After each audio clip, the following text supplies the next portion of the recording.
Hello. I'm back with another video, and just another one manga video for today. I think I do prefer doing these a little more now, just because of I get to talk in depth with a lot of works that I enjoy, and it's easier on time, and a lot more like efficient to handle and manage. So the manga that I want to talk about is an amazing manga. This tankobon here, hardcover, is called The Local Train Afternoon by Kanno Osamu. I love the cover here. Here's the back. So this is a short story collection by Osamu, Kanno Osamu, who had serialized in Garo a bunch and also in Axe as well. He's currently actually serializing a series in Axe at the moment. I forgot what the name was, but like very short pieces, little chapters in there. But Kanno Osamu has been one of my favorite mangaka that I've discovered from Garo ever since I began reading Garo, and I have been trying to find his works that are quite rare. So the reason why they're quite rare is, for example, this tankobon was published in 1982. There had only been 900 copies of it. This is copy 211. And it's sort of the same with a lot of his other works. Limited, quite a limited print run. So yes, they are a little bit hard to find. This is the inside of it. Very nice book. But I've checked through this book beforehand. I'm going to go through every single chapter because none of them are too explicit. I think I can show them on YouTube, which is great. So this might be a longer video, but I love Kanno Osamu so much. So I do want to showcase this and introduce you guys to this amazing mangaka. So the very first chapter that we have is the titular story, Local Train Afternoon. Here's the cover. And before we get into it, these are the stories. And this is Kanno Osamu himself, a picture of him. So yeah, this is the first story here. And I do want to say as well that this tankobon is mainly like Gekiga styled stories. And it's a bit hard to classify his work sometimes because they do also lean towards Hetauma. I think later during his career, he leaned more towards Hetauma, a more Hetauma style in his works. But yeah, so we'll start off with Local Train Afternoon, which we see here two train station attendants, and they notice this girl here whose name is Kumi-chan. She's a high schooler who is skipping school at the moment. So here they are, they're talking about it. They mention, we noticed that she's skipping school. They both, think she's quite attractive. But they think about why she's skipping school. So we get some details about her, doing, she's like a good student in school, but, maybe she's seeing someone, she's seeing a lover, something like that. And the two talk about it.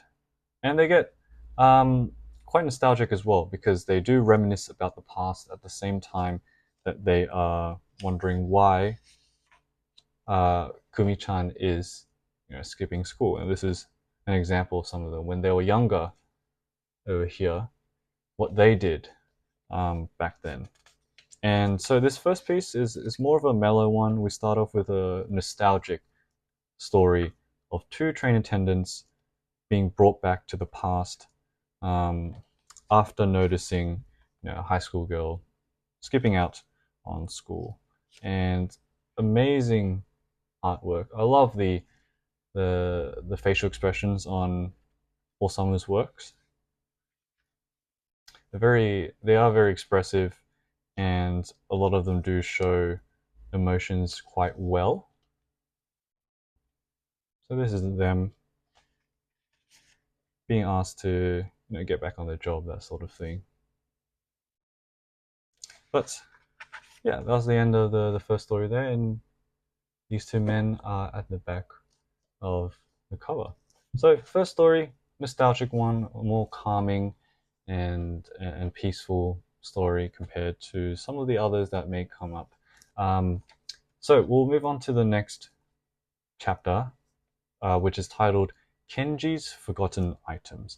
So this one was a little bit harder for me to understand, but I can explain the gist of it, which is a man who is a fan of, I think, this writer or poet named Kenji.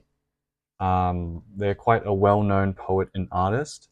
And so the man in the glasses here, being a fan, he goes out into the countryside to visit the hometown of Kenji.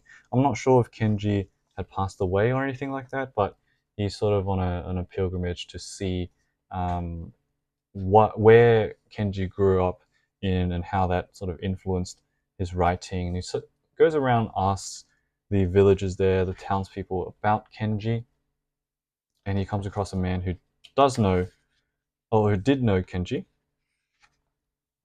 They see a funeral sort of thing happening. But yeah, a lot of the dialogue here went over my head. I didn't really understand it too much, so I can only just say the premise being the man with glasses trying to sort of find and explore the influences behind Kenji's poetry and his artwork. So I guess it's more of like a philosophical, spiritual journey that we're seeing right now. This is a really cool panel here. But yeah, that's how it ends. So some of these, I feel like I do have a good grip on most of the stories, but some of these are a bit confusing to me, but we'll manage. Okay, cool. Third story is titled Flute. And this one is probably one of my favorite chapters because it does remind me of his Landscape with Cows chapter that I read in Garo. But this here, we start off with Ichi-san, who is sitting by the shore with his crutch and just observing the scenery. And we learn that he's actually just taking a break, and he's being taken care of at a mental hospital. So he's got the crutches here, and the issue he has at the moment is that he can't really speak or communicate properly, and he always seems to say things along the lines of "Forgive me, everyone." So we don't know why yet, but there's a scene here of the nurses calling everybody back to the hospital. So see a bunch of different characters over here. And we do get a scene with his mother, I believe, just asking about how he's doing, but he still keeps saying things along the lines of "Forgive me, everyone." It's tough to figure out why he is saying that at this stage, but we can sort of guess, or it's implied that it's a type of trauma that is affecting him at the moment. So this is what I mean by I love the facial expression. It's just from his eyes. You see a lot of the, I guess, either the fear or the anxiety or skepticism he has with the mental hospital. These are some of the other patients there. And I believe that when so Ichi is just talking with another patient at the mental hospital who says he's just going to fake it until he's let go out of the mental hospital. So in the Landscape of Cows chapter in Garo that I read, it's a very similar thing where it's also set in a mental hospital. It's sort of criticizing these mental hospitals a bit with like not actually helping their patients. And this is the specific part of the story where we are revealed the origins of his trauma because he's breaking down a little bit. And it's revealed that Ichi was the only one who survived when a boat was wrecked with his crew. And I'm not too entirely sure what had happened, but everybody in the boat had died except for him. And he sort of holds that guilt of being the only one alive. And the reason why the chapter is called Flute is because he likes to make these flute sounds, which I believe is like a sort of what's the word? Like remembering his dead crewmates.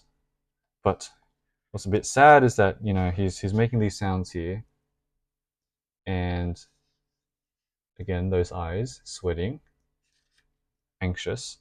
The nurse gets annoyed with him and slaps him for making that flute noise, which is very sad, because to him it's something that remembers his fallen crewmates who have drowned, and you know, it's showing the nurse to be quite insensitive. Just straight up slaps him, which, you know, it's not something you do, especially towards a patient, but to just a normal person, right? Anyone, you wouldn't really slap someone for whistling. But yeah, it ends off there. I think it's a great criticism to how people treat those with trauma, insensitivity, that sort of thing. But this was probably my favorite chapter out of the whole tankobon. Yeah, love that one. So we continue on to the next chapter, which is titled Oni, which means demon or devil. And this man can essentially see demons or devils everywhere. And his family notices that he doesn't really speak much to them, because he does see these demons everywhere, and they think of him as a bit strange because of that. So he's a little bit ostracized because of it. So this is an example. He sees these oni masks everywhere, and so he comes to the conclusion, after taking some time away from his family, that because of how many demon masks he sees, he might as well become a demon himself, that they don't bother him anymore. So that's the conclusion that he comes to, and the story ends there. Quite an interesting one. I like the idea of it. I do wish it was a little bit more fleshed out, but the conclusion is a great one. It's like a sort of like a cliffhanger, leaves a lot of space for you to think about what comes next, for a man who sort of declares himself to pursue. Oh, how do I word this correctly? He wants to. Well, his conclusion is essentially to become the demon himself, so that he's not taunted by the demons that he sees. So, very interesting one. Okay, so we're halfway through the tankobon.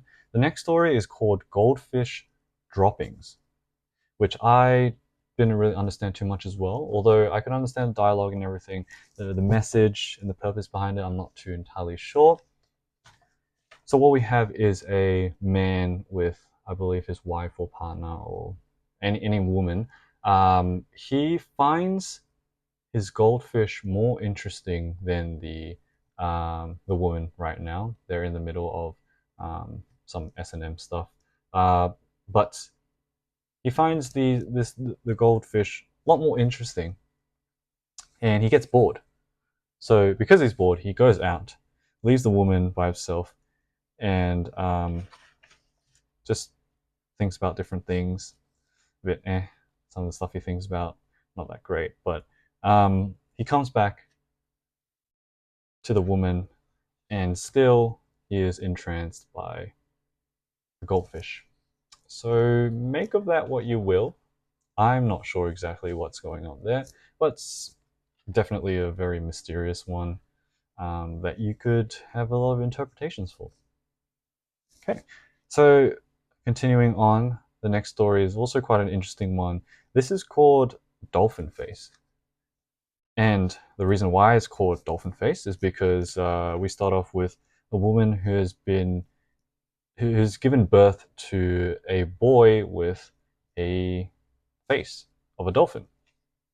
And we're wondering, well, what's going on with that? The parents are quite anxious, but the boy is completely normal, acts like any other boy. He's just got a dolphin for a face.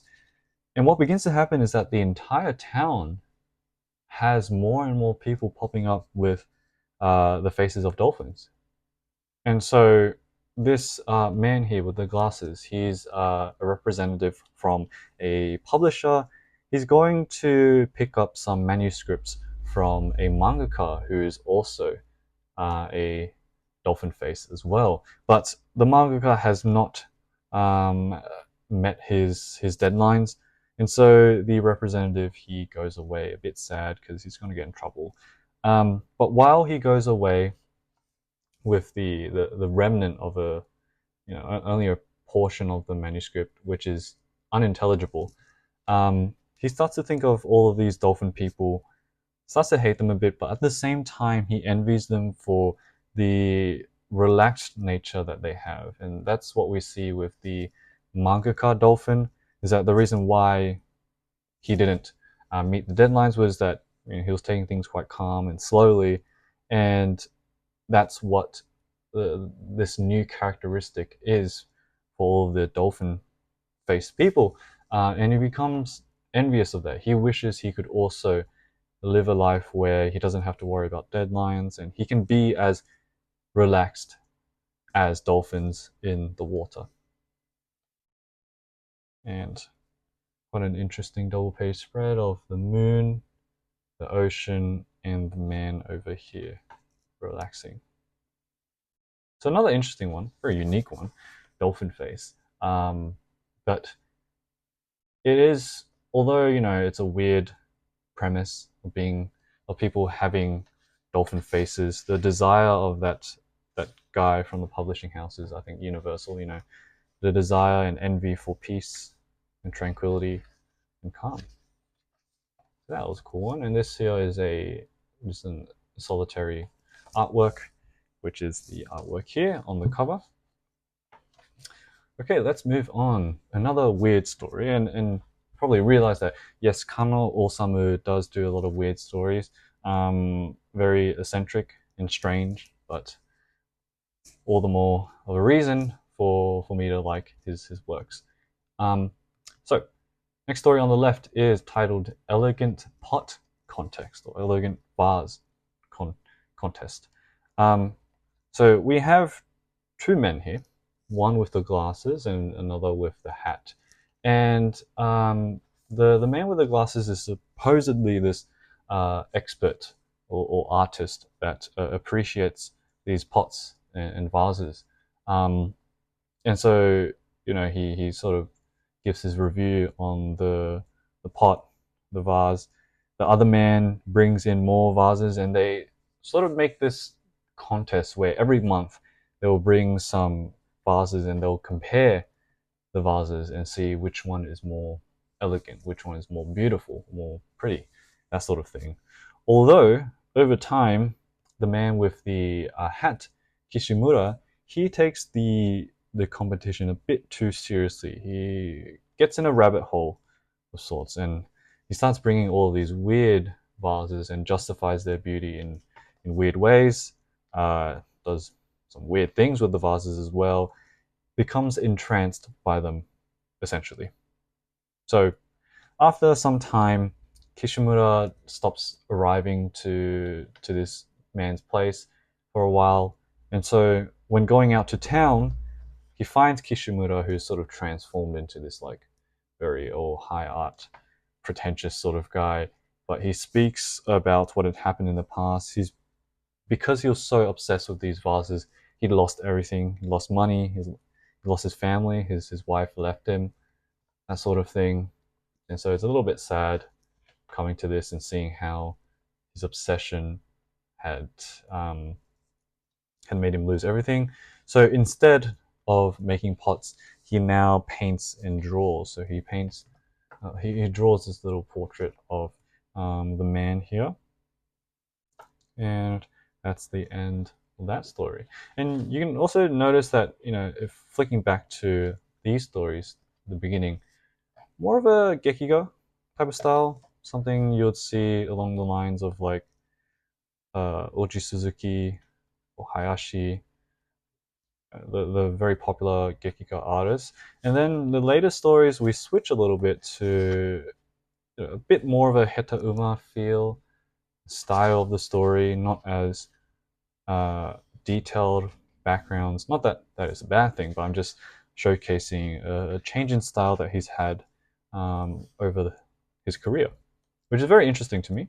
Um, and it does also have a sort of mix as well. Like his character designs might feel very heta-uma, but then he sort of mixes it with still very detailed background. So it changes. There's a lot of variety in his works, which is a great thing. Um, and now we come to the second last story, which is more of a straightforward story. This is titled The Last Medicine. And what we begin with is a doctor over here with the glasses. He is living in a rural village, rural town, and he loves to help the people in that town. So he's a very talented doctor, and he's currently doing some research on something unknown at the moment. And everyone in the town respects him, and they come to him for help.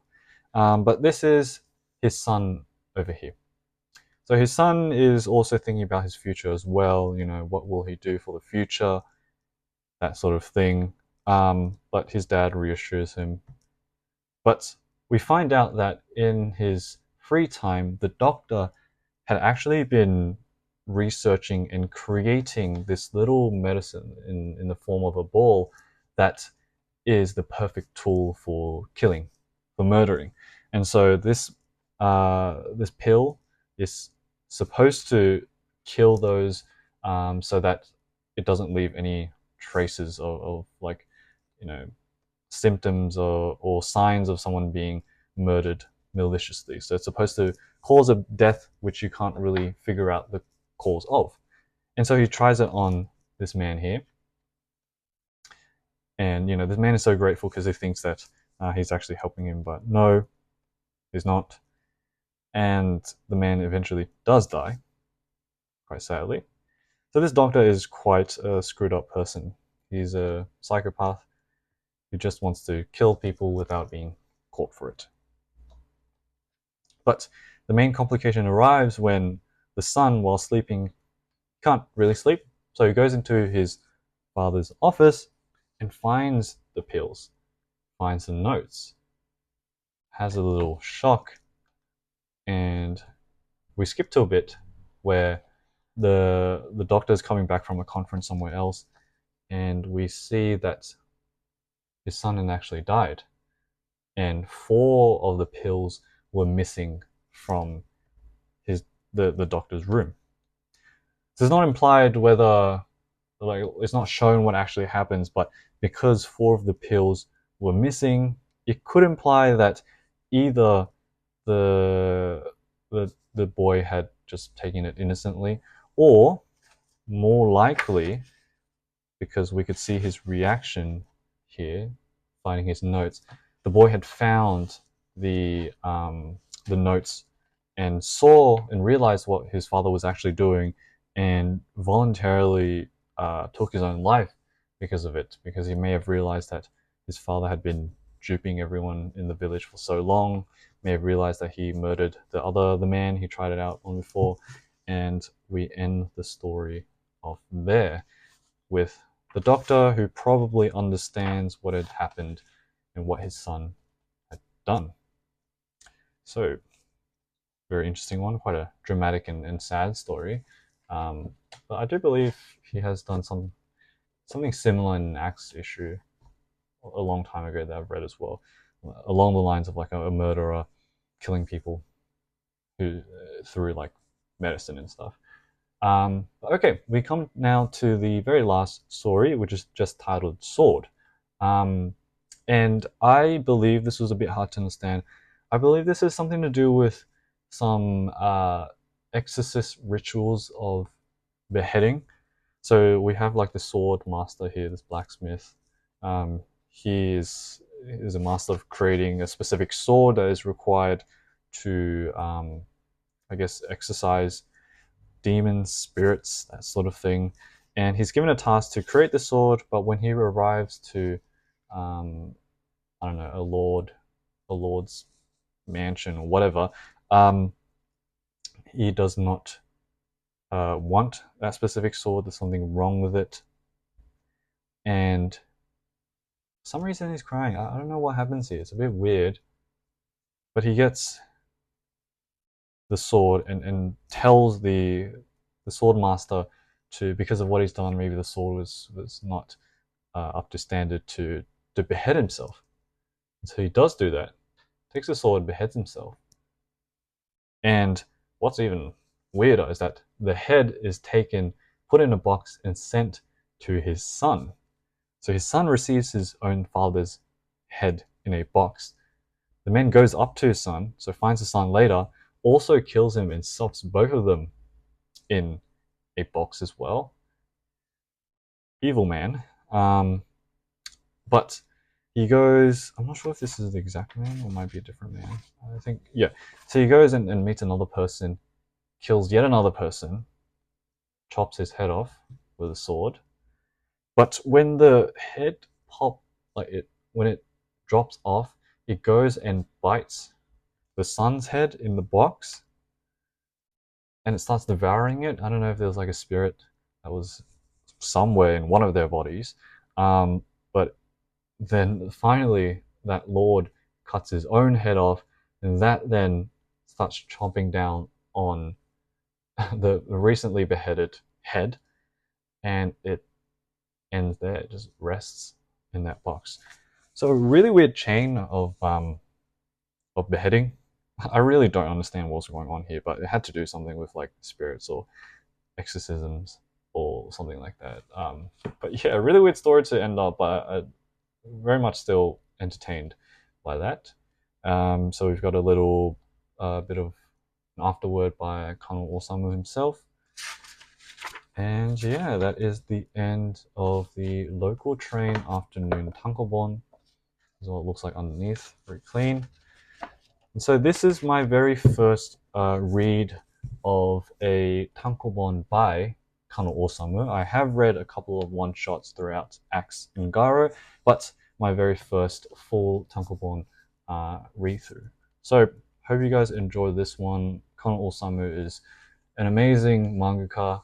He's done amazing Gekiga works and also Heta Uma works. You can find some of his Heta Uma stuff or stuff that is leaning more towards Heta Uma in Axe issues. Because Garo is, in Garo, it was mainly things along the lines of this sort of style. Gekiga, Oji Suzuki style, that sort of thing. So Garo issues had more of that, but Axe issues, we do have a little bit of a shift. So yeah, hope you guys enjoyed that one. See you guys in the next video. Bye.